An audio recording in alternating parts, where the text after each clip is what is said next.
Hi everyone, my name is Miles and this is X-Raised, where knowledge meets inspiration in the intricate dance of industry evolution. Today, we're talking about something every business needs, yet many still struggle to get right. How to tell a story that actually lands and leads to real growth. We'll be joined by someone who has spent decades moving between two worlds that don't actually always meet easily: strategy and creativity. She's worked inside global giants like IBM and AstraZeneca, helping organizations navigate transformation, efficiency, and leadership on a global scale. She's also written books, produced films, spoken on stages, mentored founders, and created award winning photography that ranks among the best in the world. Let's explore together how storytelling, communication, and authenticity can open doors for businesses of all sizes with the CEO of Digital Story Masters, Naseem Quraishi Larsson. Hi, Naseem. Hi there. Thank you Hello. for a nice story in your introduction. Yeah. It's a pleasure to have you, Naseem. I've read things about you a lot, and you've had this interesting journey from corporate consulting with global brands to working closely with startups, entrepreneurs, and fast growing companies. So I'd love to start there. How did that corporate experience of yours shape the way you now approach storytelling and branding for businesses that are building, reinventing, or scaling today? Mm. When I joined IBM, the manager there or the director was Lou Gerstner. He came there in the early 90s when actually IBM was in trouble. It was too complacent. People were not customer focused anymore, and they were about to get divided up into small units. And Lou took over and decided to change the strategy to become much more customer oriented, but also very execution oriented. So, to be able to execute, of course, you need the culture with you, which is something he understood. So, there you are. You need communication and you need a lot of it to get the culture to change, to get the execution going. And I was part of that journey, which was a lot of fun. And I ended up in global positions and running efficiency projects as a project manager, program manager.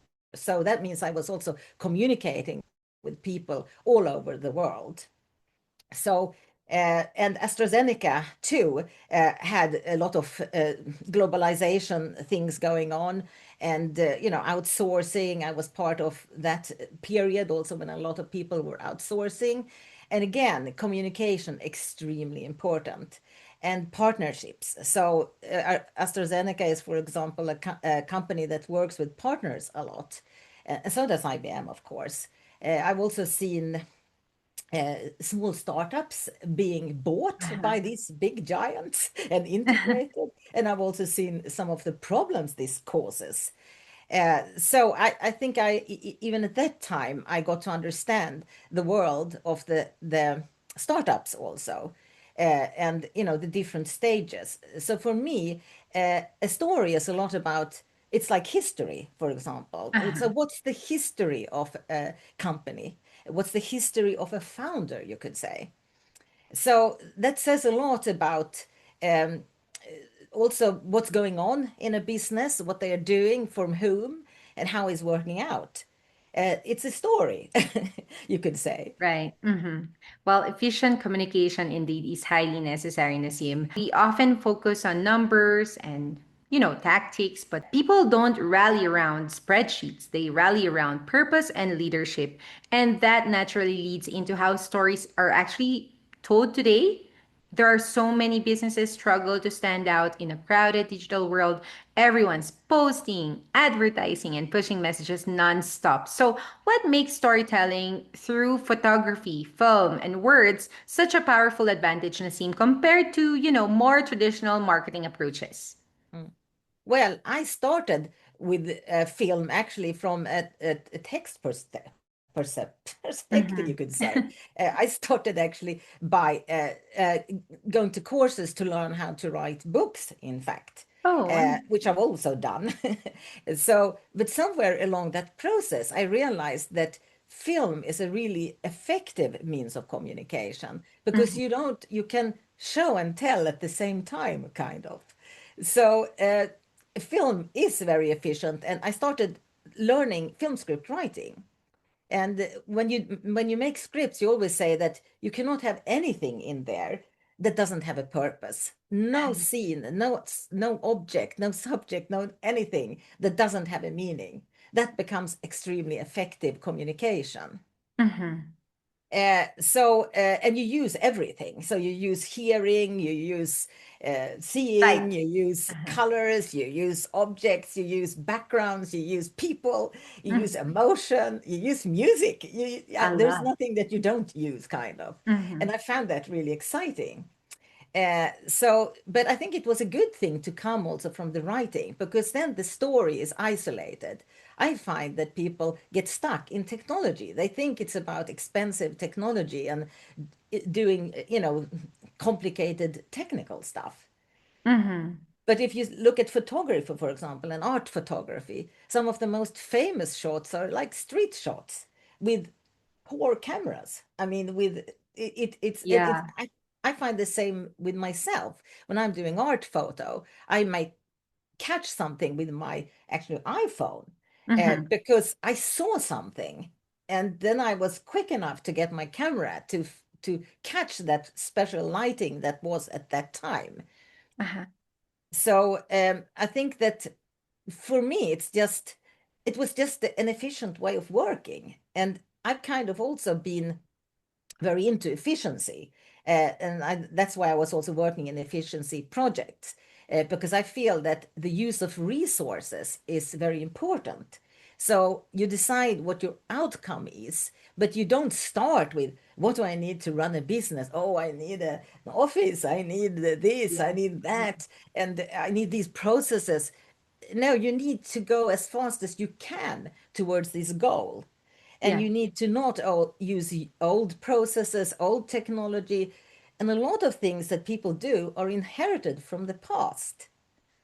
Yeah. So questioning that gives better value for your customers, you could say. Mm-hmm.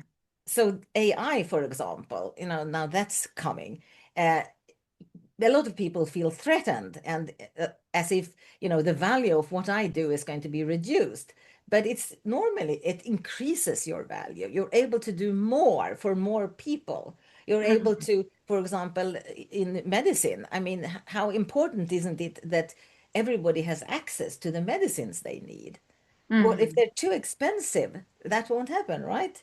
Yeah. Right. Mm-hmm. And yeah, go ahead. Yeah, so I think that AstraZeneca has been working a lot with also production efficiency, etc. Mm-hmm. Of course, research also. So I've seen both the production and the research in Mm-hmm. AstraZeneca, Yeah. and both are equally important for the outcome of people's health. You need to Mm-hmm. know what business you are in and why, kind Mm-hmm. of. Right. And, I think there are a lot of ways to tell the brand story, which challenges the belief that you need big budgets to make an impact, especially now that AI has come and here to stay. What you're describing, I think, is more of emotional ROI, something many businesses underestimate, Nasim. And I learned you also sit in a really interesting space where analytics meets creativity. And at the same time, you don't just create content for clients or for your clients, you teach them how to do it themselves. So, how do you translate complex strategies into stories that actually land with people? And maybe you could tell us, why was it so important for you to empower others to communicate effectively, as you've been saying, instead of just doing it all for them? Mm.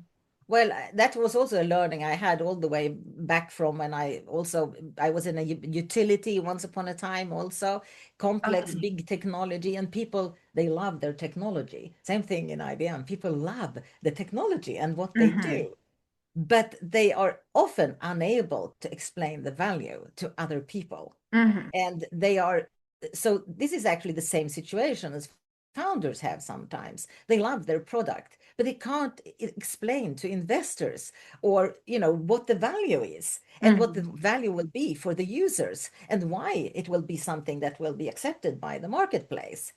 Yeah. So they just, it works this way and it does that. But yeah, but other things do that too. So what's special? What's special about you? What's special about what you do? Yeah. And that is the interesting part of the story. What's special about what you do?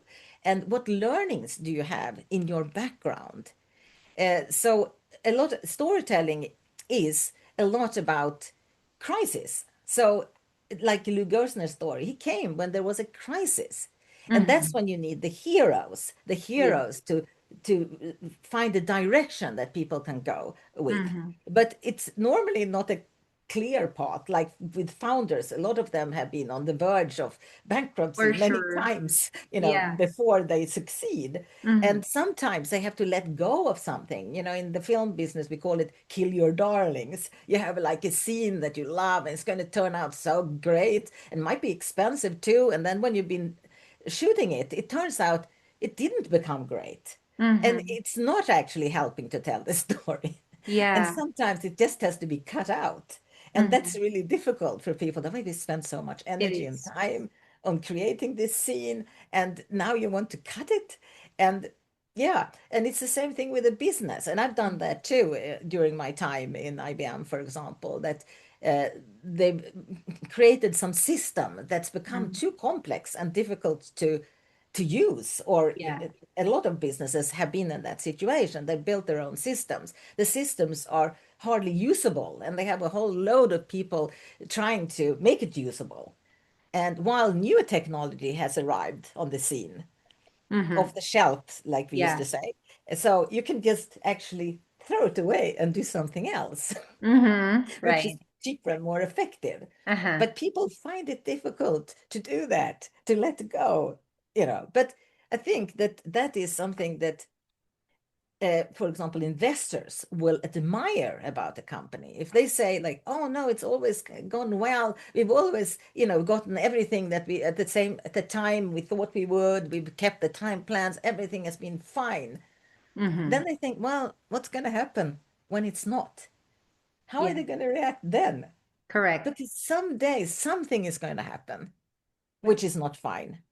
Mm-hmm. Uh, so if they can say that, well, we had this vision from the beginning, but we actually were working on another product. Uh-huh. It turned out it wasn't the way we wanted it to be, and we had to change, or we found that the market changed while we were Yeah. doing it, or Right. people, the feedback we were getting from people said that we should do something different. And Mm. then we did something different, and Pivot. now we are successful. So that's the storytelling. And usually it's supposed to be connected to actually a deep crisis. It's Mm-hmm. not supposed to be like normal development, Mm-hmm. because everybody, of course, should be questioning what they're doing continuously. Mm-hmm. But, when there is a shift, a big shift, like now with AI, you might have to throw away some things and do something totally different. Different. Mm-hmm. But I find that usually also there is a lot of technology around which takes years to implement. It's already been there. So Yeah. when I was working in IBM, I was connected to the developers, and it was Okay. like there were some such things going on there that took 10 years to reach the Mm-hmm. marketplace Mm-hmm. because people aren't ready for it. They're not even ready for it internally. Yeah. So I had to, that was one of the things I did also. I worked with the researchers, and I had to bring it to the managers, like, this is what they've done. This is Yeah. how it works. Mm-hmm. But it was like sometimes people think it's unbelievable. Mm-hmm. No, we'll just stick to the ordinary stuff. This sounds too good to be true. Uh-huh. Yeah. Well, you have a great point right there, Naseem. It's the complexity of the processes and founders you mentioned earlier. They have become founders because they have failed at some point, I'm sure, and succeeded eventually. And the tools have changed, AI has changed, has been changing, platforms have been changing, but the fundamentals of storytelling really haven't. Yeah, No, exactly.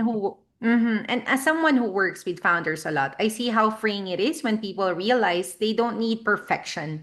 They rather need clarity and intention and going around the crisis they're dealing with. And you working across cultures, industries, and global markets adds another layer of complexity to communication, I guess. When Mm, leaders are trying to build credibility and trust beyond their Local market. What should they be aware of, most aware of, especially when telling their brand story globally? Well, it's actually quite funny because sometimes it can be more difficult to do it in your local place.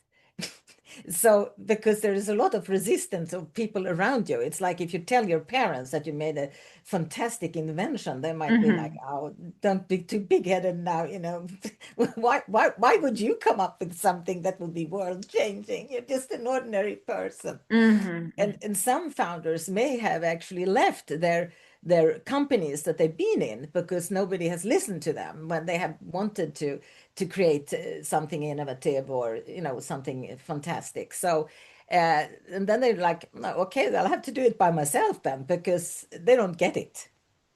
So that's the story also sometimes, that and they might have been in conflict even trying to achieve what they want. So I think like this, I love the story with Steve Jobs. I've followed him since I was young even. Uh, So there was a biography about him when he was young even, because he's done so much with such small means and with a mm, big vision.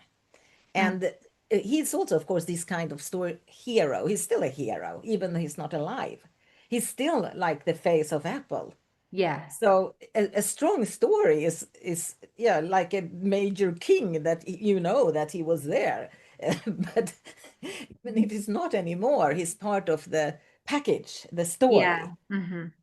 He's the brand image. Yes, and he really created a strong culture, which I really admired. Mm-hmm. Yes. And global doesn't mean generic. The respect for culture is actually a growth Yes, so strategy, right?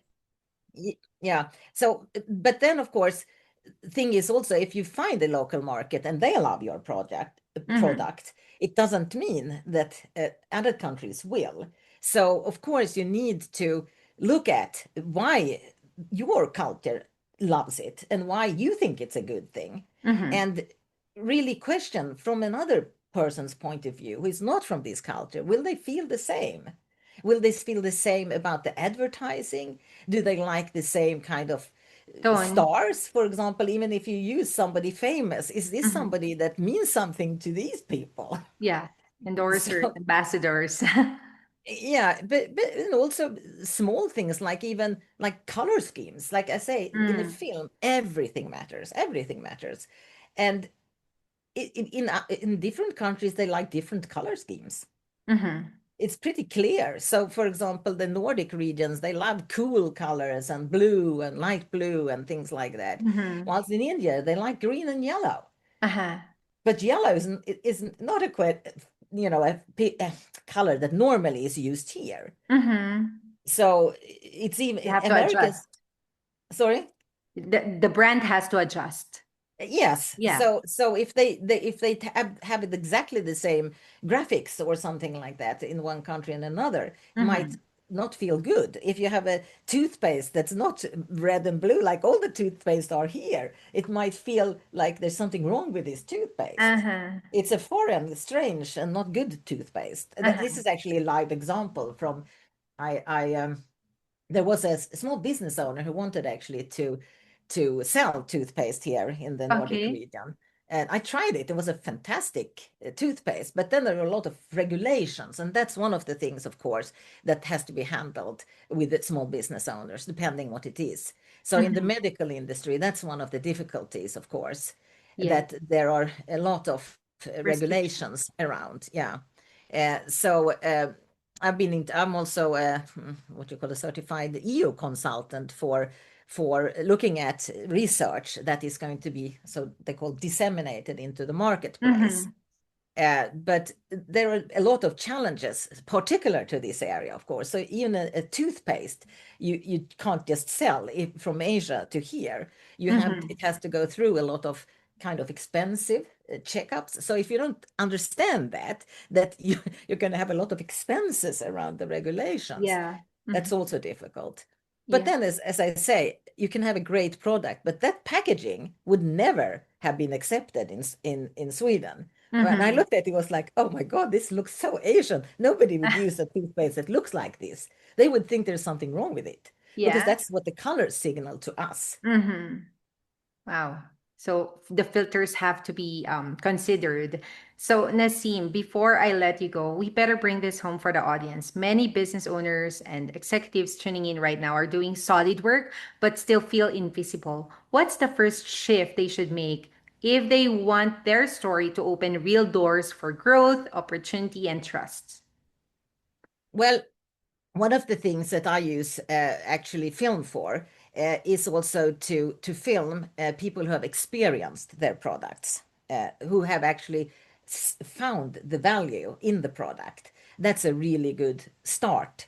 And it doesn't matter what stage you are in, but you should have somebody else than yourself that can say that this is good what you are doing. It has a Mm-hmm. value for certain people or groups.